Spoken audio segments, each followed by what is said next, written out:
selamat datang kembali.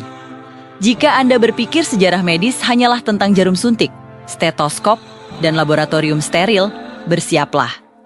Karena sejarah medis kita punya sisi yang sangat gelap, berlumuran darah, dan yang pasti, sangat menjijikan. Jauh sebelum antibiotik modern ditemukan, manusia mencari kesembuhan dari sumber yang bisa dibilang ekstrem dan mengerikan. Hari ini, kita akan mengungkap 4 obat ajaib masa lalu yang asal-usulnya dijamin akan membuat Anda merinding. Kita mulai dari yang paling terkenal sekaligus paling aneh, mumia. Antara abad ke-12 hingga ke-17, mumi Mesir kuno ya. Mayat yang diawetkan selama ribuan tahun dianggap sebagai obat universal. Bukan hanya diyakini mengandung kekuatan magis, tetapi secara harfiah, mumi digiling menjadi bubuk halus. Orang Eropa saat itu percaya bahwa zat hitam yang ditemukan pada mumi, yang disebut bitumen, memiliki kemampuan luar biasa untuk menyembuhkan segala penyakit. Mulai dari sakit kepala ringan, luka dalam, hingga tumor yang mematikan. Permintaan bubuk mumi ini sangat tinggi di seluruh Eropa.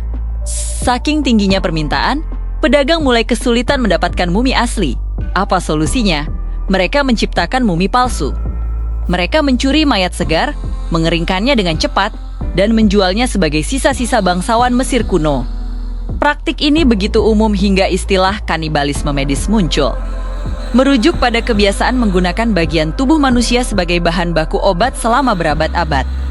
Selanjutnya, kita beralih ke Inggris abad ke-17 dengan ramuan yang dikenal sebagai King S Drop atau minyak mayat. Raja Charles II dari Inggris adalah penggemar berat ramuan kimia ini. Jika Anda menderita gangguan saraf, kejang, atau masalah otak lainnya, dokter akan meresepkan cairan hasil distilasi dari tengkorak manusia yang dihancurkan.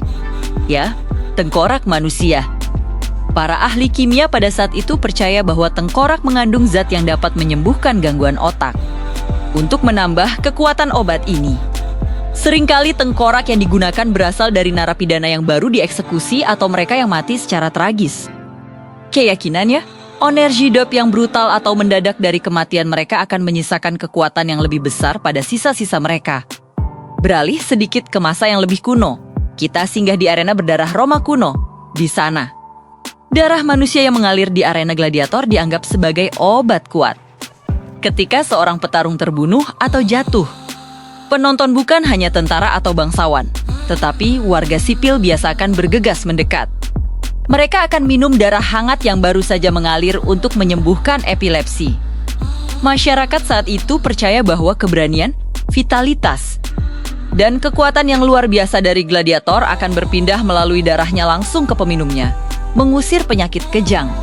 Bagi kita sekarang, ini adalah kisah horor, tetapi bagi mereka, ini adalah resep medis yang sah. Setelah mendengar 3 praktik mengerikan tadi, mungkin Anda berpikir bahwa semua pengobatan kuno pasti berasal dari sumber yang menjijikkan. Tetapi, sejarah juga punya kejutan aneh yang ternyata benar-benar ajaib.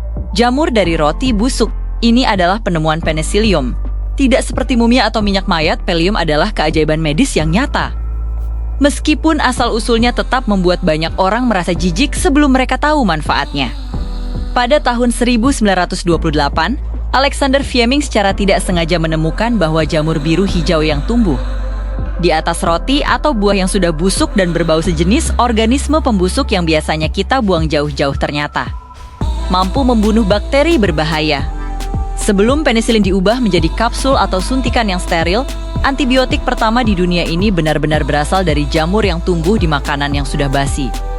Perjalanan dunia medis memang panjang, aneh, dan kadang brutal. Kita telah beralih dari meminum bubuk mayat untuk sakit kepala, hingga menggunakan jamur dari roti busuk untuk menyelamatkan jutaan nyawa.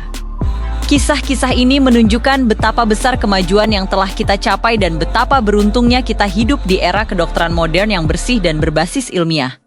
Sampai jumpa di video selanjutnya.